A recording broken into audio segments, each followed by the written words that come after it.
वर्तमान समय में हम लोग पॉलिटी पढ़ रहे हैं। और पॉलिटी के आपने कल कई सारे वीडियो आपने देखा, 5 मैंने वीडियो भेजा था, ज़्यादा बड़े बड़े भी नहीं थे, बहुत छोटे छोटे वीडियो थे और आपने देखा उनको। और उसी कड़ी में आगे अगर आज बात करें तो आगे आज हम लोग पढ़ेंगे, पॉलिटी का ही टॉपिक रहेगा, संघ का शासन। संघ का शासन, संघ के शासन की बात करेंगे।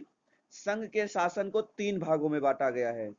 संघ के शासन को 3 भागों में बांटा गया है। कौन कौन से? नंबर 1 पे रहेगा आपका व्यवस्थापिका। व्यवस्थापिका। नंबर 2 पे रहेगा आपकी कार्यपालिका। नंबर 2 पे रहेगा आपकी कार्यपालिका। और नंबर 3 पे रहेगा आपकी न्यायपालिका। नंबर 3 पे क्या रहेगा आपकी? न्यायपालिका। इस तरीके से हमारे संघ के शासन को 3 भागों में बांटा गया है। अब एक एक करके समझेंगे। ये सबसे पहले क्या है आपकी व्यवस्थापिका है।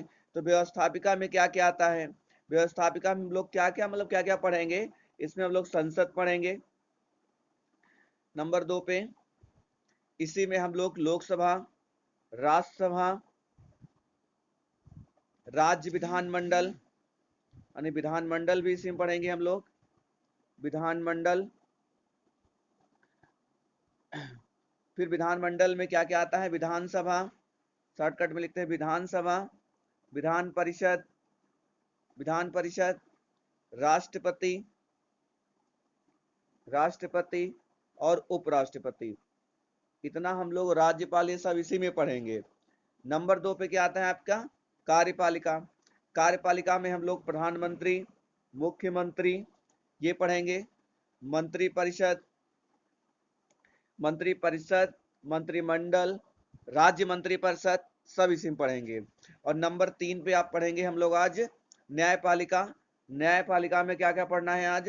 सुप्रीम कोर्ट, हाई कोर्ट, ठीक है, supreme court, high court, district court, जो अधीनस्थ न्यायालय होते हैं। इस तरीके से ये टॉपिक आज हम लोग पढ़ेंगे। इतनी बात समझ में आई? कह रहे इतनी बात समझ में आई आप लोगों को? चलिए आज का पहला टॉपिक हम स्टार्ट कर देते हैं अब। हाँ हाँ, आज का पहला टॉपिक जो है वो रहेगा आपका संसद। आज का पहला टॉपिक क्या रहेगा? संसद। संसद की बात करें तो संसद को अगर देखा जाए तो 2 भागों में बांटा गया है। संसद को मुख्यतः 2 भागों में बांटा गया है, लोकसभा और आपका राज्यसभा। और राष्ट्रपति भी इसी का पार्ट होता है, ये भी ध्यान रखिएगा। राष्ट्रपति जो होता है वो भी इसी का पार्ट होता है। थोड़ा सा अच्छे से लिखते हैं, इसको इरेज कर देते हैं, थोड़ा थोड़ा लिखते हैं आ जाए इसे। तो संसद की अगर बात करें तो संसद जो है हमारा, संसद, एक सेकंड रुक जाइएगा, नए आए इनको भी जोड़ लेते हैं।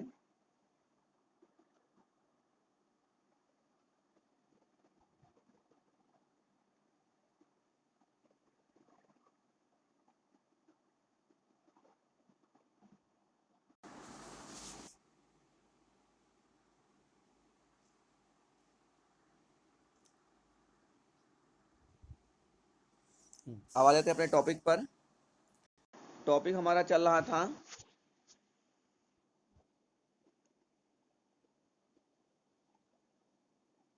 ये अपना व्हाइट बोर्ड आ गया। टॉपिक चल रहा था हमारा संसद।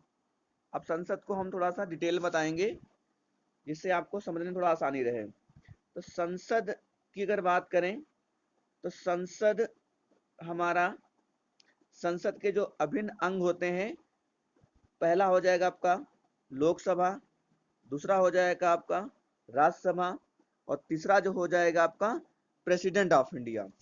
प्रेसिडेंट ऑफ इंडिया, ये तीनों इसके अभिन्न अंग होते हैं। लोकसभा, राज्यसभा, इसके 2 पार्ट्स होते हैं और राष्ट्रपति भी इसी का एक अंग होता है। राष्ट्रपति भी क्या होता है? इसी का एक अंग होता है। आगे बात करते हैं एक एक करके। सबसे पहले बात करेंगे अब हम लोग लोकसभा की। तो लोकसभा के बारे में थोड़ा सा डिटेल में जानिए। अब देखिए लोकसभा की अगर बात करें तो लोकसभा में अधिकतम सीटें कितनी हैं? 552 है। ये क्या है? अधिकतम सीटें हैं। और वर्तमान में कितने हैं? 545 हैं। 545 सीटें क्या हैं? वर्तमान में हैं। इनमें से समझ लीजिए 543 का निर्वाचन होता है। इसमें क्या होता है? 543 का निर्वाचन होता है।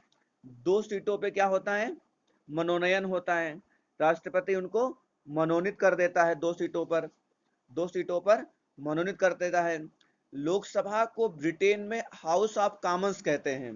हाउस ऑफ कॉमन्स कहाँ कहते हैं? ब्रिटेन में। आपको जब लिखना होगा तो वीडियो रोक रोक के लिखेंगे, आपको लिखने में कोई दिक्कत नहीं आएगी। ठीक है, हाउस ऑफ कॉमन्स ब्रिटेन में कहा जाता है।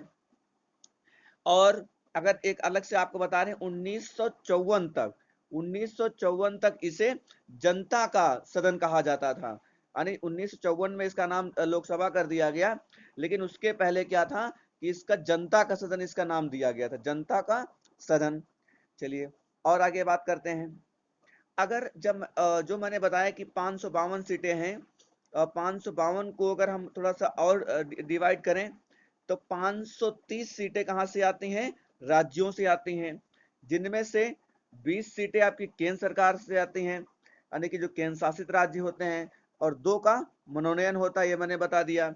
ये जान लीजिए ये कहां से आता है? राज्य से आता है। ये कहां से सीटें आती हैं? केंद्र से आती हैं। इस तरीके से टोटल सीटें हमारी कितनी है? 552 है। ये बात समझ पाए? आगे बात करते हैं। आगे बात करेंगे अब हम लोग राज्यसभा की। राज्यसभा की अगर बात करें तो राज्यसभा जो इसकी अगर सीटों की बात करें तो इसमें 250 सीटें होती हैं। कुल कितनी होती है? 250। 250 में से 238 का अब इसमें क्या होता है? निर्वाचन होता है। और 12 जो होते हैं वो मनोनीत होते हैं। 12 जो होते हैं क्या होते हैं? मनोनीत होते हैं। इस तरीके से भी याद रखिएगा। तो अब बात कर लेते हैं अनुच्छेद की। तो अनुच्छेद की बात करें तो देखिए फिर से समझ लीजिए, अनुच्छेद को समझने के लिए ये बहुत इंपॉर्टेंट चीज है। आपको यही डायरेक्ट पूछता है। ये लोकसभा है, ये राज्यसभा है, इसको हिंदी में लिखते और आसान रहेगा। देखिए ये क्या है? आपकी लोकसभा है, ये क्या है? आपकी राज्यसभा है। तो देखो ये जो अनुच्छेद की बात करें 79 में आता है, ये आपका 81 में आता है, और ये आपका 82 में आता है। यानी 79, 80, 81, 79, 80, 81। अब देखो कैसे याद करेंगे? बहुत आसान है। याद रखेंगे सरला। याद रखेंगे सरला। ये ट्रिक है याद करने की। सरला याद रखेंगे, और सरले में क्या याद रहेगा? 7 से संसद, राज से राज्यसभा, और लास्ट से लोकसभा। और सीक्वेंस बन गया 79, 80, 81। ये 81 है। इस तरीके से आपको अनुच्छेद याद रहेंगे। अब हम बात करेंगे लोकसभा और राज्यसभा में अंतर क्या होता है। बहुत अच्छे समझिएगा, लोकसभा और राज्यसभा में अंतर क्या होता है। तो बहुत आसान है। जिसे निम्न सदन कहा जाता है और इसे उच्च सदन कहा जाता है, क्योंकि ये बड़ा होता है, ये छोटा होता है। सीटों की बात करें तो इसमें 552 होती हैं और इसमें 250 होती हैं। अधिकतम सीटों की बात कर रहे हैं। वर्तमान में इसमें 545 हैं और इसमें वर्तमान में 245 हैं। ठीक है, अगर बात करें यहाँ पर, इसमें 2 सीटें मनोनीत की जाती हैं, इसमें 12 सीटें मनोनीत की जाती हैं। इनका चुनाव प्रत्यक्ष रूप से होता है और इनका चुनाव क्या होता है? अप्रत्यक्ष के रूप में होता है। मतलब जो लोकसभा जो सांसद होते हैं इनको आप वोट देने जाते हो, इनको वोट आप देने नहीं जाते हो। अगर लोकसभा का सदस्य बनना है तो 25 वर्ष की आयु होनी चाहिए। राज्यसभा का सदस्य बनना है आपको तो कम से कम 30 वर्ष की आपके पास आयु होनी चाहिए। बात समझ पा रहे हो? इनका कार्यकाल जो होता है 5 साल के लिए होता है, इनका कार्यकाल 6 साल के लिए होता है। कितना आसान कर दिया मैंने आपको। ठीक है, इस तरीके से इसके आपके क्या हो गए? अंतर हो गए। अब हम लोग बात करेंगे, अब हम लोग क्या बात करेंगे? संसद के बारे में। लोकसभा राज्यसभा आपने अच्छी समझ लिया है। अब हम लोग समझेंगे राष्ट्रपति। हम लोग क्या समझेंगे? राष्ट्रपति। इतना समझ में आ गया अच्छे से? किसी को कोई दिक्कत तो नहीं आई? चलिए अगर दिक्कत नहीं आई तो हम लोग आगे शुरू करते हैं। आगे हम लोग पढ़ेंगे राष्ट्रपति। देखिए, अगर राष्ट्रपति की बात करें तो बहुत ही अच्छा टॉपिक है, यहाँ से भी आपको एक क्वेश्चन मिलना ही मिलना है। राष्ट्रपति की अगर बात करें तो राष्ट्रपति में बहुत सारे पॉइंट्स हैं, एक समझ लेते हैं। सबसे पहले जान लीजिए, राष्ट्रपति जो होता है वो आपका अनुच्छेद 52 से लेकर के 78 तक वर्णित है। यानी अनुच्छेद 52 से लेकर 78 तक क्या है, राष्ट्रपति के बारे में वर्णित है। संविधान के भाग 5 में राष्ट्रपति के बारे में चर्चा की गई है। राष्ट्रपति के बारे में चर्चा की गई है भाग 5 में। आगे बात करते हैं, अनुच्छेद 52 की बात करते हैं। अनुच्छेद 52 में क्या कहा गया है कि भारत का एक राष्ट्रपति होगा। भारत का एक राष्ट्रपति होगा, यानी राष्ट्रपति भारत में एक ही हो सकता है, बहुत सारे नहीं हो सकते हैं। वर्तमान में राष्ट्रपति कौन है? रामनाथ कोविंद जी हैं, ठीक है। और भारत के प्रथम राष्ट्रपति कौन थे? डॉक्टर राजेंद्र प्रसाद जी थे। डॉक्टर राजेंद्र प्रसाद जी थे। आगे बात करते हैं, राष्ट्रपति की अगर बात करें तो देश का सर्वोच्च पद होता है, यानी कि सर्वोच्च पद, इससे बड़ा पद और कोई नहीं होता है, यानी सबसे बड़ा पद होता है। नंबर 2 पे जान लीजिए, भारत के प्रथम नागरिक होते हैं। नंबर 3 पे जान लीजिए, ये तीनों सेनाओं के अध्यक्ष होते हैं। राष्ट्रपति क्या होता है? तीनों सेनाओं का अध्यक्ष होता है। सबसे बड़ा पद जो होता है वो राष्ट्रपति का होता है, प्रथम नागरिक होते हैं और तीनों सेनाओं का अध्यक्ष होता है। साथ साथ में जान लीजिए, 5 साल के लिए राष्ट्रपति को चुना जाता है और 5 साल के बाद, ये बात 5 साल में चुना जाता है, ये बात अनुच्छेद 56 में बताई गई है कि किस अनुच्छेद के तहत 5 साल होता है, तो 56 के तहत होता है। 5 साल के बाद दोबारा चुनाव होता है। अपने यहाँ एक व्यक्ति दोबारा चुनाव लड़ सकता है, जबकि अमेरिका में एक व्यक्ति केवल 2 बार चुनाव लड़ सकता है। अपने यहाँ दोबारा लड़ सकता है, ये कहा गया है। कितनी बार लड़ सकता है ये बात नहीं बताई गई है। तो अपने यहाँ कोई भी व्यक्ति एक से ज्यादा बार चुनाव लड़ सकता है। इतनी बात आपने समझ लिया राष्ट्रपति के बारे में। अब बात आती है कि राष्ट्रपति की क्या योग्यता होनी चाहिए। अगर राष्ट्रपति बनना है तो योग्यता क्या क्या होनी चाहिए? तो बहुत आसान चीज है। योग्यता की बात करें तो 35 वर्ष का होना चाहिए, पहली बात तो। लाभ के पद पर ना हो, मतलब कोई जॉब ना कर रहा हो, ठीक है। संवैधानिक पद पर ना हो, किसी संवैधानिक पद मतलब विधायक सांसद ना हो। भारतीय नागरिक हो तो आप जानते ही हो, ठीक है। लोकसभा सदस्य होने की योग्यता रखता हो। इतनी चीजें अगर किसी के पास है तो वो राष्ट्रपति बन सकता है। इसी तरीके से आगे बात करते हैं हम लोग निर्वाचन की, कि इसका निर्वाचन कैसे होता है, कैसे चुना जाता है भारत का राष्ट्रपति, कैसे चुना जाता है। तो इसकी वोटिंग होती है। क्या होती है? इसकी वोटिंग होती है। और वोटिंग में वोट कौन कौन डालता है? लोकसभा के सदस्य, राज्यसभा के सदस्य और हमारे जो विधानसभा के सदस्य होते हैं, विधायक जो होते हैं, यानी राज्यसभा के सदस्य, लोकसभा के और विधानसभा सदस्य वोट देते हैं। बस याद ये रखना है यहाँ पर कि जो हमारे जो मनोनीत होते, अभी मैंने बताया था लोकसभा में आपके 12 सदस्य और लोकसभा में आपके 2 सदस्य और राज्यसभा में आपके 12 सदस्य, ये जो मनोनीत होते हैं ये वोटिंग नहीं करते हैं, बाकी सारे वोटिंग करते हैं। इस तरीके से इसका निर्वाचन होता है। अब बात आती है राष्ट्रपति की शक्तियां, कि राष्ट्रपति की शक्तियां क्या होती हैं। तो राष्ट्रपति की शक्तियां 3 प्रकार की होती हैं। राष्ट्रपति की शक्तियां क्या होती हैं? 3 प्रकार की होती हैं। पहली कार्यपालिका शक्तियां, विधायी शक्तियां, न्यायिक शक्तियां। कार्यपालिका में क्या बात, अभी जैसे मैंने बताया कि ये मनोनयन कर सकता है। राज्यसभा में आपने देखा 12 विधायकों को, लोकसभा में 2 सांसदों को, इस तरीके से मनोनयन कर सकता है। इसकी कार्यपालिका शक्ति होती है। जो हमारा सत्र होता है, सत्र को बुलाने का अधिकार इसी के पास है, विघटन करने का अधिकार है। कोई भी सत्र जब होता है तो ये सबसे पहली बार राष्ट्रपति ही देश को संबोधित करता है। इसके बाद नंबर 3 पे न्यायिक शक्ति जो है, इसमें क्या होता है, किसी भी दोषी को ये क्षमादान दे सकता है। राष्ट्रपति के पास केवल ऐसी शक्ति दी गई है कि वो किसी भी व्यक्ति को क्षमादान दे सकता है जिससे दंड मिला हो।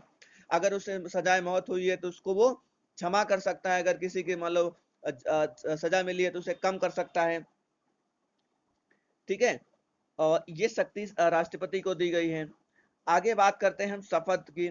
शपथ किसे कौन दिलाता है? सीजीआई दिलाता है। राष्ट्रपति को शपथ कौन दिलाता है? सीजीआई दिलाता है। ये बात अनुच्छेद 60 में बताई गई है। यह बात अनुच्छेद 60 में बताई गई है। अगर हम बात करें कि राष्ट्रपति अपना त्यागपत्र किसको देगा, अपना त्यागपत्र किसको देगा, ध्यान रखिए, ये राष्ट्रपति को, उपराष्ट्रपति को देता है। किसको देता है? उपराष्ट्रपति को देता है। हाँ, सीजीआई के मतलब कंसर्न में सीजीआई को जानकारी दे करके और ये भारत के उपराष्ट्रपति को अपना त्यागपत्र दे सकता है। बात बताई गई 56 के भाग 1 में बताई गई, अनुच्छेद 56 1 के भाग में बताई गई है। आगे बात करते हैं। अपने यहाँ क्या है, मैंने फिर बता देता हूं, अपने यहाँ कोई भी राष्ट्रपति दोबारा चुनाव लड़ सकता है, जबकि अमेरिका में केवल 2 ही बार चुनाव लड़ सकता है, केवल 2 बार। ठीक है, जैसे कि बराक ओबामा जी थे, 2 बार लड़े। डोनाल्ड ट्रंप जैसे हैं 2 बार लड़ सकते हैं, 1 बार लड़ चुके, 1 बार और लड़ सकते हैं। इस समय जो बाइडेन वहां के राष्ट्रपति हैं।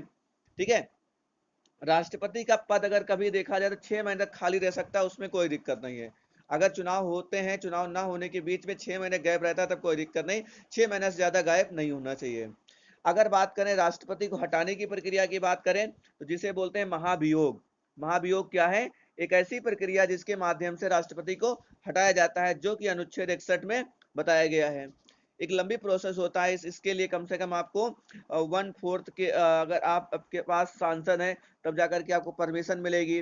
फिर 2/3 से आपका राज्यसभा में, फिर 2/3 से आपका लोकसभा में इसे पारित कराना चाहिए, तब जाकर के महाभियोग होता है, तब जाकर के हम राष्ट्रपति को हटा सकते हैं। एक बहुत बड़ी पावर होती है, मतलब बहुत लंबा प्रोसेस होता है।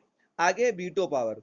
वीटो पावर क्या होती है? वीटो पावर एक ऐसी व्यवस्था होती है, क्योंकि राष्ट्रपति जो होता है वो हमारा नाम मात्र कार्यपालिका होता है, और प्रधानमंत्री जो होता है वो हमारा वास्तविक कार्यपालिका होता है। तो जब नाम मात्र कार्यपालिका है, लेकिन जब वीटो पावर लगा लेता है तो वो कहीं ना कहीं उस किसी भी बिल को रोक सकता है। अब बात करेंगे सैलरी को, कि राष्ट्रपति को सैलरी कितनी मिलती है। तो वर्तमान समय में 5 लाख रुपए पर मंथ है, जिसमें से no tax on salary, salary पर कोई टैक्स नहीं लगता है, और साथ साथ में भत्ता भी मिलता है। ये बात हो गई इसकी सैलरी की। इस तरीके से आपका राष्ट्रपति हो गया। इसी जगह पे हम उपराष्ट्रपति भी साथ में पढ़ लेते हैं, तब आगे हम आपको बात करते हैं। उपराष्ट्रपति की बात कर लेते हैं। उपराष्ट्रपति बहुत आसान हो जाएगा, क्योंकि राष्ट्रपति आपने समझ लिया है। उपराष्ट्रपति की अगर बात करें तो उपराष्ट्रपति का काम क्या होता है? तो पहली बात तो जान लीजिए, राज्यसभा का सभापति होता है। राज्यसभा का क्या होता है? सभापति होता है। दूसरी बात क्या होता है? राष्ट्रपति का काम कब शुरू होता है? जब राष्ट्रपति नहीं रहता है। अगर विदेश दौरे पे गया है, या किसी कारणवश मर गया है, या किसी कारणवश उन्हें त्यागपत्र दे दिया है, उस समय राष्ट्रपति का काम कौन देखता है? उपराष्ट्रपति देखता है। अगर बात करें उपराष्ट्रपति की, तो अब उपराष्ट्रपति के अनुच्छेद 63 में बताया गया कि भारत का एक उपराष्ट्रपति होगा। यह कॉन्सेप्ट अमेरिका से लिया गया है। अमेरिका से लिया गया है कि भारत का उपराष्ट्रपति कि कैसा होगा। और राज्यसभा का सभापति होता है, लेकिन राज्यसभा का सदस्य नहीं होता, ये आपको याद रखना है। राज्यसभा का सदस्य नहीं होता, राज्यसभा का सभापति होता है। भारत के उपराष्ट्रपति का भी कार्यकाल क्या होता है? 5 साल के लिए ही होता है। अब बात करें कैसे चुना जाता है, तो इसकी भी वोटिंग होती है। और वोटिंग में कौन कौन वोट डालता है? तो राज्यसभा के सदस्य और लोकसभा के सदस्य इसमें वोटिंग करते हैं। ये हो गया इसका वोटिंग का।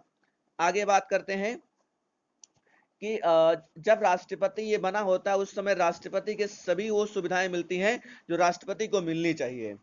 अगर हम बात करें इसकी सैलरी की, तो वर्तमान समय में 4 लाख रुपए पर मंथ है। 4 लाख रुपए पर मंथ है। लेकिन ध्यान रखिएगा, जब ये राष्ट्रपति होता है तो राष्ट्रपति की सुविधाएं मिलती हैं, और जब ये उपराष्ट्रपति सभापति होता है, उस टाइम इसको मिलता है पैसा। ये 1997 से पहले इसको जो पेंशन होती थी वो नहीं मिलती थी। उपराष्ट्रपति को पेंशन नहीं मिलती थी। 1997 के बाद ये लागू कर दिया गया है। अब बात आती है कि इसको शपथ ग्रहण कौन दिलाएगा, और त्याग पत्र अगर देगा अपना तो किसको देगा। तो बहुत आसान है, शपथ ग्रहण हो या त्याग पत्र देना हो उपराष्ट्रपति को, अब क्या होगा, किसके पास जाएगा? प्रेसिडेंट ऑफ इंडिया यानी राष्ट्रपति के पास जाएगा। ध्यान रखिएगा कि इस पर महाभियोग नहीं लगता है, नो महाभियोग, यानी इस पर महाभियोग नहीं लगा सकते हैं। इस पर महाभियोग नहीं, उपराष्ट्रपति पर महाभियोग नहीं लगता है। हटाने की प्रक्रिया को महाभियोग नहीं, डायरेक्ट राष्ट्रपति कह देगा तो कोई दिक्कत नहीं। महाभियोग नहीं लगाते, अलग प्रक्रिया इसकी होती है। इस तरीके से अनुच्छेद 70 में उपराष्ट्रपति के कार्य क्या क्या होंगे ये बताया गया है। तो कार्य मैंने बता दिया कि राष्ट्रपति के न रहने पर उपराष्ट्रपति का कार्य सारा देखता है, उपराष्ट्रपति सारा कार्य देखता है। टोटल अनुच्छेद की बात करें तो ये 63 से 71 तक के बीच में जितने भी अनुच्छेद है, ये सारे के सारे उपराष्ट्रपति संबंधित वर्णित हैं। तो इस तरीके से आपने देख लिया संसद के पार्ट्स, लोकसभा राज्यसभा देख लिया, संसद का ही पार्ट राष्ट्रपति होता है वो मैंने आपको बता दिया, और साथ साथ में उपराष्ट्रपति संबंधित ही राष्ट्रपति से लगभग सिमिलरिटी जैसा उपराष्ट्रपति का पद होता है, उसको भी मैंने यहाँ पर समझा दिया। तो आज के लिए इतना ही, बहुत बहुत धन्यवाद।